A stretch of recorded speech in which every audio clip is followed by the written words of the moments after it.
The smash hit mobile game app Pokémon Go has only been out for a few days, but it's already got millions following their smartphones to the most random places. Pokemon fever is back and it's everywhere. Shares shot up almost 25% following strong gains on Friday. The reason behind it? Pokemon Go.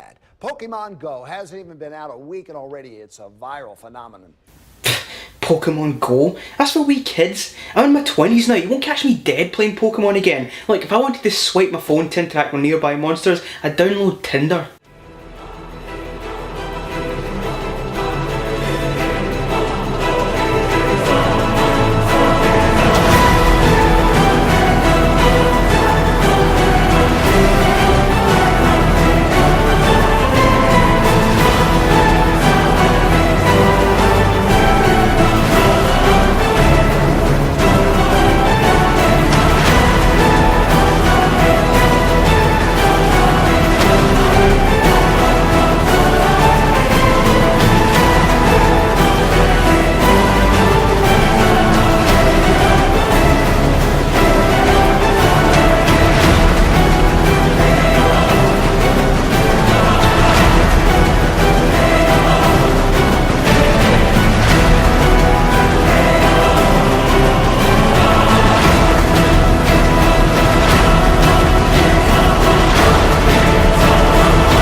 It is like 1 o'clock in the morning and I'm pretty sure my neighbour's not going to like me talking loudly about this movie right now, but I'm busy over the weekend and I really need to get a review out, so I am well and truly riding the Pokemon wave right now, so I figured I would give the original 1999 movie another watch. This is a movie that I haven't actually seen since I was a kid, but I have very fond memories of it and I wanted to see if it's as good as I remember. I'm pretty sure that my gran took me to see this when I was young, or maybe a 4-star.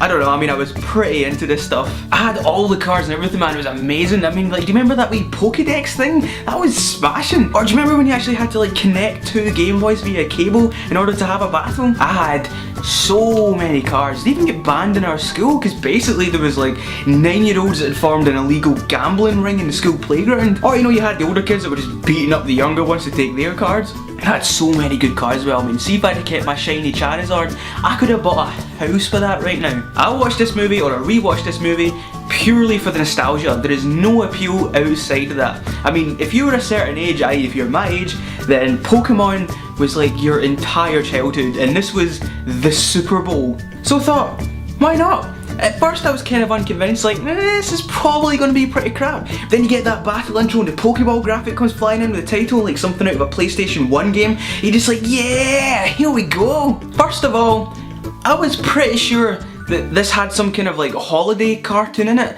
Like, I'm pretty sure like Ash and Misty and all the Pokemon and all those things, I'm pretty sure they're on like a beach or a theme park or something, and then they have like a fight, and I'm pretty sure Charizard gets stuck in a fence or something. I mean, am I making that up? Am I just being mental? I am 100% sure that I saw that at some point. Maybe not. Maybe I'm just making that up. But anyway, it's not in the film. I was kind of expecting it to be cheesy and awful, and in many ways it is, but immediately what struck me is the fact that the animation actually hasn't aged that badly. In a sort of era where everything is 3D computer animated and looks like a Pixar film, it was just quite nice to see that kind of 90s hand-drawn style of animation. I mean, it's not exactly 4K, 120 frames per second, but it wasn't as outdated as I thought it would be. I mean, it is outdated, but it's not off-puttingly slow, if that's a word and if that makes sense. But then, almost immediately, it just falls apart. I mean, my goodness, is this a weird movie? And I want to preface everything I say by saying that I know that it is a kids movie and you have to give it a little bit of leeway as a result, but this is so weird. You realise so many things watching it as an adult that you didn't quite click as a kid. And I'm not talking about like adult jokes, because that seems to be the norm in animated movies these days, that there's going to be jokes that adults will get and kids won't.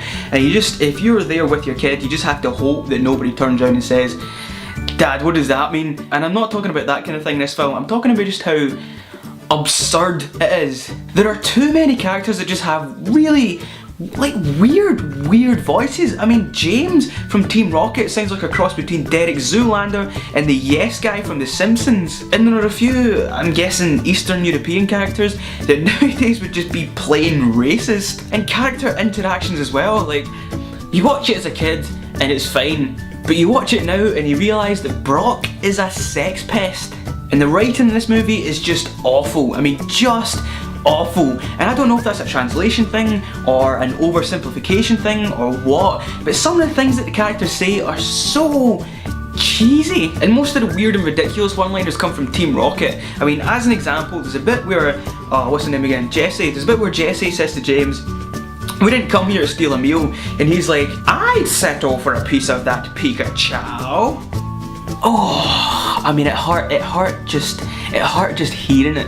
Or the frankly genius, "I should have known there was something fishy about them besides the way they smell." That is Oscar worthy. I'm not going to discuss any specific plot points because you know I like to keep my reviews spoiler free, although I don't know if that really applies to this movie, because let's face it, if there was ever a time you were going to watch this film, it would have been 15 years ago and you'd have seen it by now. But anyway, there's a scene where all the Pokemon are kind of fighting each other and they're having some pretty savage battles, but in the background there's this like really light, airy pop song, and it just does not fit the mood at all. And then that leads into the crux of the movie, which is like a anti-fighting, humans and Pokemon should live together in harmony type message, which is fine and all, but it's just delivered so obviously and directly. I mean, there's literally a narrator that appears from thin air and tells you how to feel. He just talks to the audience with the most direct, "this is how you should feel now" attitude, and I don't really like that. It has zero finesse to it, and to be honest with you, I quite like the movies where the message is there if you want it, if you want to look for it, as opposed to being preached at for 5 minutes. Guys, in the end, I know what this is. It is a kids movie and I can't really fault it for being oversimplified and heavy-handed in its approach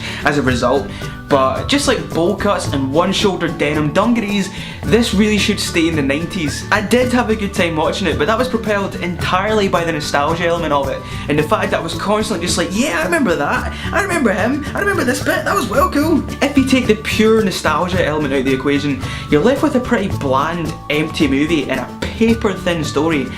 But I'll be damned if I didn't enjoy the hell out of it. 3 popcorns. Thanks very much for watching my review of Pokemon the first movie. If you like this video and you want to see more, please don't forget to subscribe. And if you're a fellow 90s kid, then do us a favour and hit that like button. Did you know that there's been a live action Pokemon movie announced? Well, if you didn't, then you can watch this video to get the details, or you can watch this video to see my latest review. Thanks very much for watching, and I'll see you next time.